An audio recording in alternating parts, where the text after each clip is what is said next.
Welcome back, guys. Today I wanted to share with you a little bit more about positive psychology, which is another subject besides life coaching. So it's also being able to work through more negative thoughts and emotions versus just denying them or not dealing with them or thinking you have to only think positive. So it's a really great approach to being able to manage everything that comes your way. And because of that, we are able to gain greater happiness and well-being and achievement because we are making more conscious choices. We're choosing conscious attitudes and actions, particularly by focusing on cultivating those positive emotions and experiences and values and strengths and relationships, as well as coping or responding to effectively to the negatives, such as painful emotions, experiences, challenges, stress, and disappointments, and also being able to commit to more meaningful goals and take sustained actions towards them. And because of that, if you're considering positive psychology or getting help through that, it's really a great thing because it gives us the opportunity to tap into our strength, into our knowledge, into our resources and values, and really helps us develop like clarity for ourselves, hope as well as self efficacy. It practices a lot of courage and self compassion, which is one of the differences.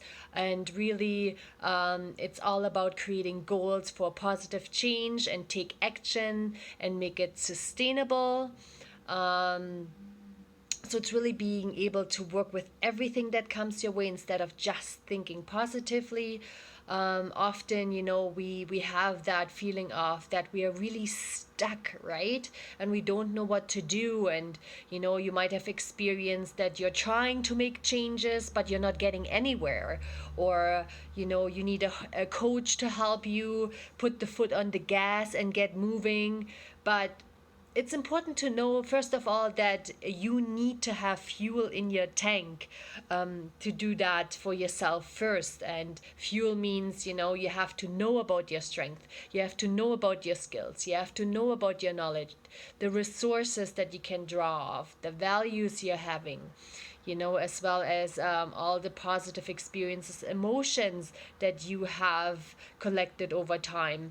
Because no matter how hard you press on the gas, it's hard to move forward when your other foot is on the brake.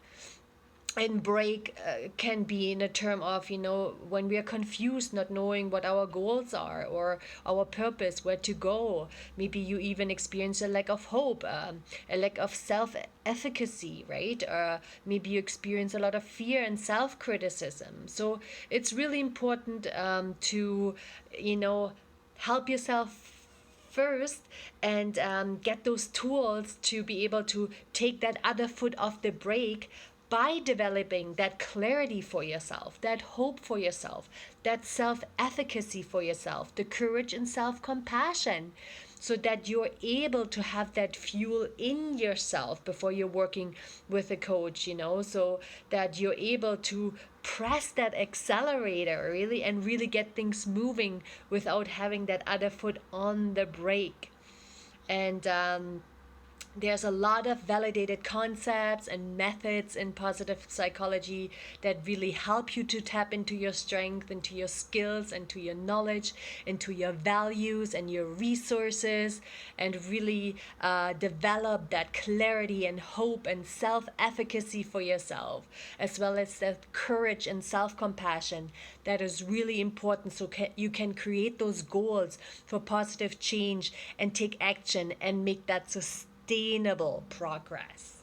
All right, so this is a little bit of introduction into positive psychology, and I love to share with you more in my next video where we're going to be diving a little bit more deeper. Until then, lots of love. Bye bye.